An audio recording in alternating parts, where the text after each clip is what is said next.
Hey there, it's Erin with Time Saving Templates. And if you work in HR or compensation, maybe you've been following along. The last couple of videos have been about using different metrics from the IMF and how we can use some of this free information and how we can apply that to different HR use case scenarios. So I will link to the previous videos. Previously, I showed how to download the implied PPP conversion rate. Let me open up the file. So we had downloaded the file that looks like this after we formatted it and everything. And I went through what these numbers generally mean. Everything is compared to the US dollar in the local currency. By the way, it stands for implied purchasing power parity, in case you're wondering what that PPP means. So last time I explained that it's all based on consumer prices, what you can buy in one country with the local currency compared to what you can buy in the US for $1. We looked at this, and this would be 10 pesos would purchase the same goods and services. You would need to pay 10 pesos to purchase the same goods and services that you would purchase in the US for $1. And then like a 0.77 for the Netherlands, that's not 77 cents. That's 77 or 0.77 of a euro unit. So this is the amount of the local currency unit. And also keep in mind, it's not an exchange rate. Exchange rate is not in here yet. If you look at these three different countries using euros, the amounts are slightly different.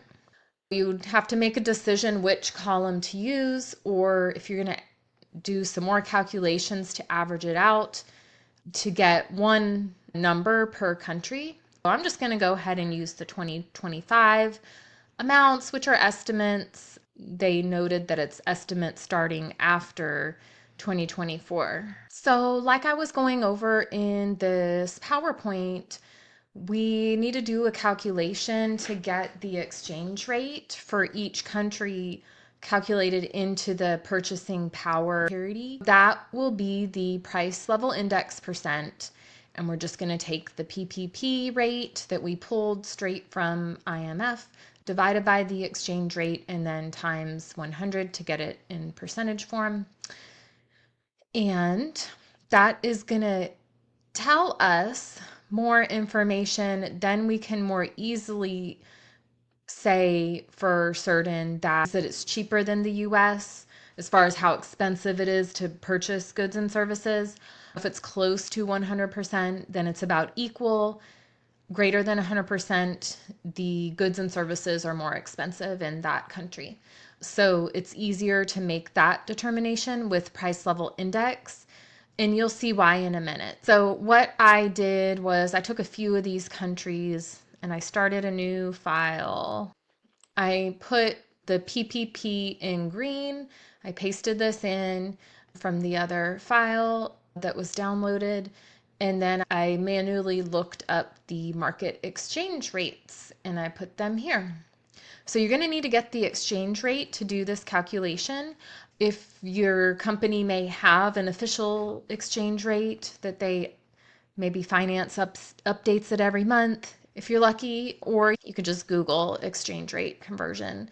I'll go over more examples on the exchange rate in a minute because there's can be some nuance to that, but let's go ahead and assuming we have the correct exchange rate, get this price level index. I'm just going to do equal and the PPP divided by the market exchange rate, and that is it. You may have to format your cells in Excel as a percentage. You could show in a decimals if you want. So basically the way we can interpret this is for Switzerland, it's saying that price levels are 15% higher than in the US. I'm going to insert a row up here. So one way of looking at it is, I'm just going to start with 100,000 here at the top. This is 100,000 of USD. And then we want to see how much USD would need to pay in each country to buy the same products. So then we can just take the price level index times the salary, and I'm going to do a function F4, so I can just drag this down. And then let me format the decimals out from a percent to a number. And so then we're able to actually go back and forth between countries and see what someone's salary would look like. Now, keep in mind, this has all been converted because we put in this market exchange rate. We are looking all at one currency here. This is just to see a ballpark comparison. Another way of looking at it is how this percentage compares. If it's over 100%, it's going to be more expensive than the US. If it's under 100%, less expensive. So the lower the percentage, the less expensive it is. But say I wanted to discount or show what the discount is, I could just take equal sign the price level index minus 100%. And that's going to show me that it is 32% less than what is paid in the US. So if I drag that, it should still keep it a positive number just for Switzerland. So the closest one is Ireland using these metrics. And this way we're able to look at different salaries and compare in the same currency across countries what you would need to pay to buy like the equivalent cost of goods and services and that sort of thing. So another metric to look at besides just cost of living or just exchange rate. And so in the next video, I'll go through another example using this price level index of somebody relocating. So stay tuned for that. And if you did miss the first video, I will also link to that, which shows how to download the implied PPP from the IMF website.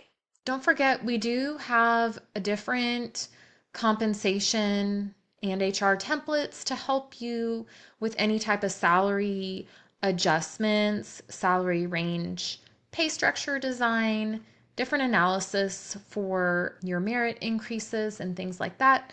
That is going to be in the base pay bundle. I'll also link to our other page where we have free HR spreadsheet training series and the free compensation metrics cheat sheet.